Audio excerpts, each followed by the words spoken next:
Assalamualaikum warahmatullahi wabarakatuh. Bismillah walhamdulillah wassalatu wassalamu ala rasulullah Muhammad ibn Abdullah wa ala alihi wa sahbihi man tabi'ahu wa ala amma ba'd. Saudara-saudara sekalian yang saya hormati dan saya cintai,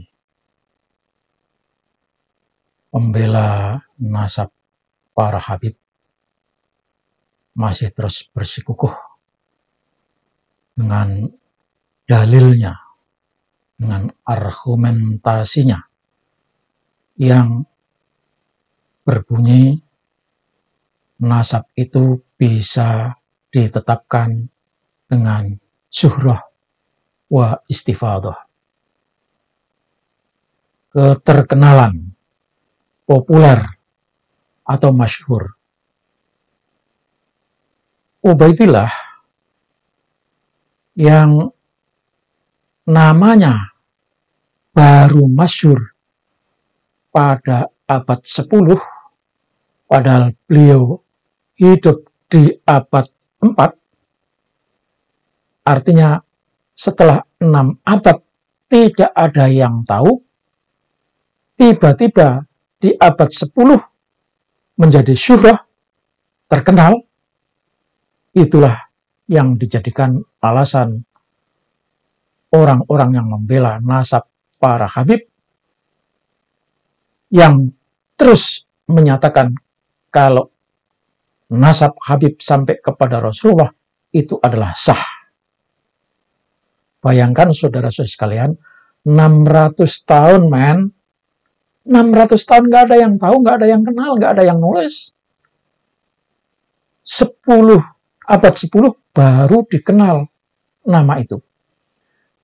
Nah, dikenal abad 10 itu dianggap sebagai syuhrah, dan katanya syuhrah itu adalah dalil.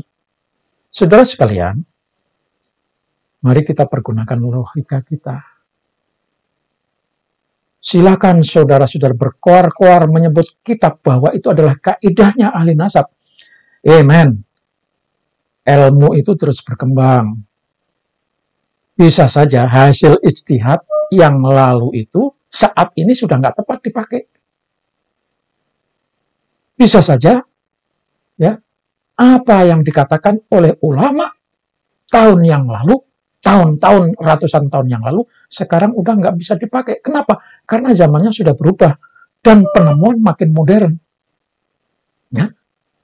Oleh sebab itu, maka khusus kepada Habib Idrus Ramli, ya, yang masih tetap menggunakan syuhrah wa istifadah sebagai dalil pengesahan nasab Habib, padahal sesungguhnya itu sudah tidak bisa dipakai karena syarat-syaratnya tidak terpenuhi.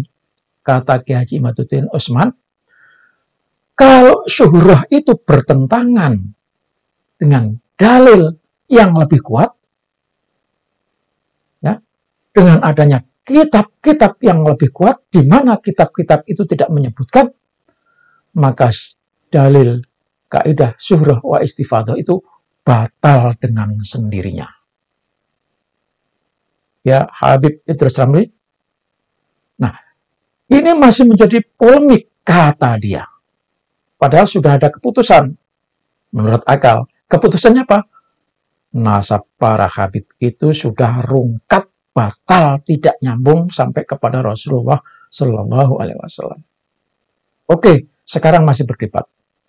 Tetapi setelah kita mengikuti apa yang ditulis oleh Habib Idrus Ramli dalam wall Facebooknya, coba kita lihat nih.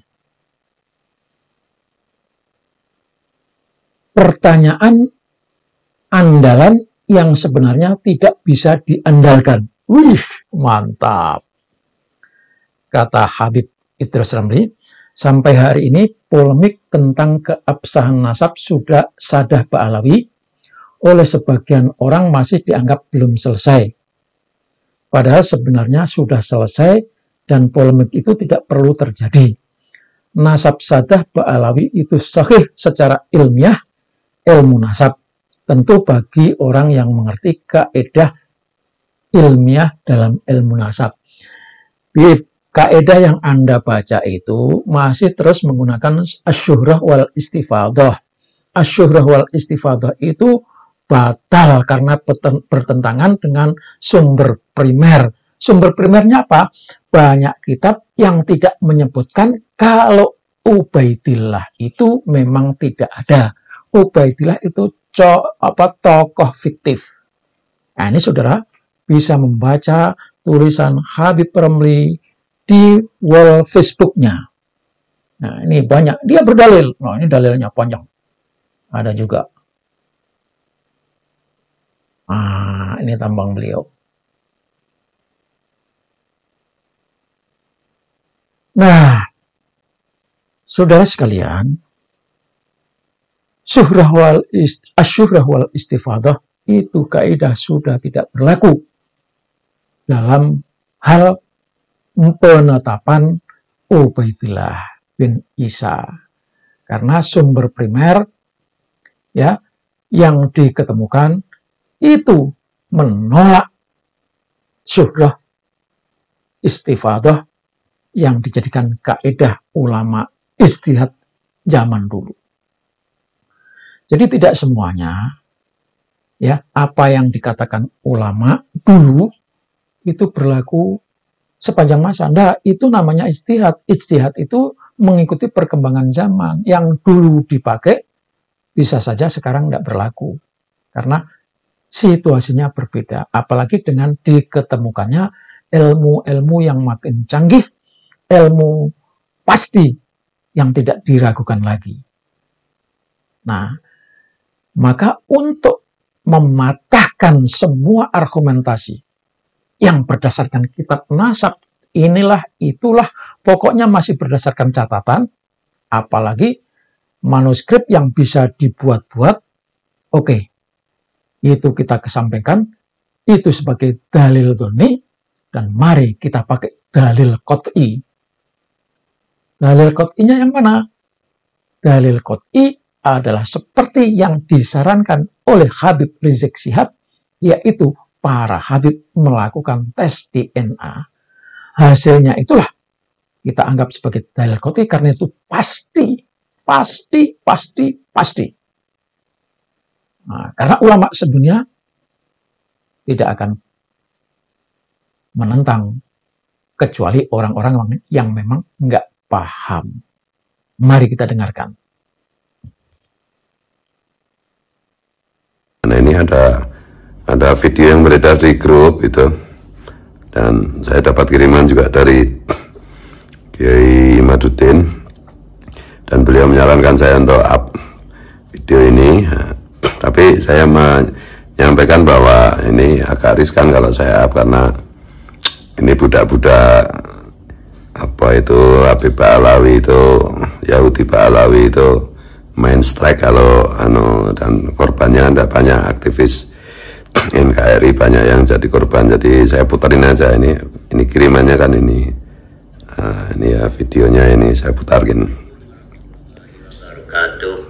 Nah, ini ya kepada saudara suaranya aja biar strike ya. Sebangsa dan setanah air. Oke, menarik ini. Fatullah ya. Puji Jember.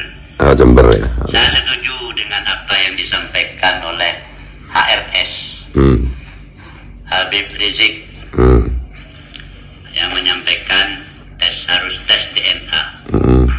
Saya sangat setuju itu. Makanya sekarang ini lagi tafrik perbedaan antara pribumi dan kaum Ba'alawi. Ini jangan ribut terus. Kita kembali kepada dalil-dalil yang ada. Kalau di dalam agama, dalil itu ada dalil dhoni, ada dalil qot'i. Nah, dalil dhoni itu di situ disebut hadis ahad. Hadis ahad. Kalau yang dalil qot'i itu adalah Al-Quran dan hadis mutawatir. Nah, ini jelas. Maka yang diambil duluan kalau ini bertentangan, maka yang dalil qot'i yang pasti diambil. Nah, di dalam kitab nasab ini, yang sekarang katanya si A begini, katanya kitab satunya ini, macam-macam sudah. Itu dalilnya termasuk dalil dhanni itu. Ya. Kalau kita ibaratkan, bandingkan kepada agama, itu dalilnya dalil dhanni. Lalu bagaimana dalil qat'inya? Dalil qat'inya ya tes DNA itu sudah yang disampaikan oleh Habib Rizik itu. Tes DNA itu. Nah, apakah pernah terjadi dulu? Pernah, cuma karena dulu itu masih belum modern ya. Tidak sama dengan zaman sekarang. Itu di masa Rasulullah pernah terjadi ketika Usama putra Zaid. Itu Usama tidak sama dengan ayahandanya. Usama hitam, sedangkan Zaid itu putih. Hanya Rasulullah mendatangkan orang yang ahli itu. Hanya dilihat dibandingkan dengan Rasulullah rambutnya, dibandingkan dengan Rasulullah kakinya. Nah, baru ketahuan bahwa itu betul-betul putra dari Usama, itu putra dari Zaid. Ini pernah terjadi ini. Kemudian ceritanya Hilal bin Umayyah yang istrinya selingkuh itu, dan begitu seterusnya. Hanya untuk menentukan nasab itu yang benar, itu harus dalil qat'i saja, artinya yang pasti saja. Dalil itu kan bukti. Yang qat'inya apa? Ya tes DNA itu, seperti yang disampaikan Nabi Rizik. Betul itu. Saya sangat mendukung itu. Artinya harus dites DNA. Ya, terlepas dari mau dan tidak mau, ya terlepas dari itu. Yang mau ya berarti ya betul-betul, kalau enggak ya buktikan aja lewat tes DNA. Itu dalil qat'i itu. Mungkin itu mudah-mudahan bermanfaat supaya tidak selalu terjadi perpecahan. Ini kalau terus-terusan seperti ini bisa perang saudara. Makanya saya mohon kepada pemerintah itu harus pakai yang qat'i saja lah.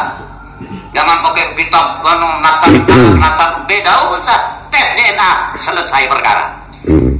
Biar tidak terjadi perpecahan. Ini bahaya ini. Coba lihat kita di Yaman seperti gimana. Sampai sekarang di Yaman itu perang saudara. Ini bahaya kepada NKRI kalau seperti ini. Harus tegas nih. Jadi yang disampaikan Habib Rizik betul sudah. Ini videonya ini.